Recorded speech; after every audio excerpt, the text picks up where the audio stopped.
Welcome back to సౌదీలో Andhra family. ఈ వీడియోలో అయితే మీ ముందుకు ఒక ఫన్ గేమ్‌తో అయితే వచ్చేసాను. మా ఫ్రెండ్స్ ఇద్దరితో కలిసి. గేమ్ ఏంటంటే ఆంధ్ర స్పెషల్ ఆవకాయ రైస్ అన్నమాట. ఆవకాయ రైస్‌తో గేమ్ ఏంటి అనుకుంటున్నారా? దాంతో పాటు చల్లని లస్సీ కూడా. అసలు గేమ్ ఏంటంటే బాటిల్‌ని ఫ్లిప్ చేయాలి. బాటిల్ నిలబడితే వాళ్ళు రైస్ తింటారు.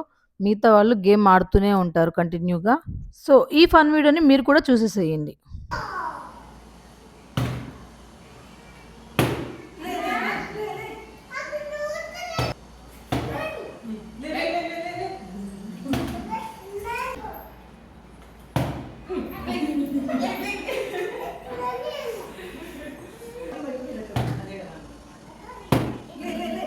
ఈ వీడియో మొత్తాన్ని లాంగ్ వీడియోగా చేసి మన ఛానల్ నేమ్ కింద ట్యాగ్ అయితే చేస్తాను, చూసేసేయండి. అలాగే ఈ వీడియోని లైక్ చేసి, షేర్ చేసి, కామెంట్ చేయండి. కొత్త వాళ్ళు ఎవరైనా ఈ వీడియో చూస్తున్నట్టు సబ్స్క్రైబ్ చేసుకోవచ్చుగా.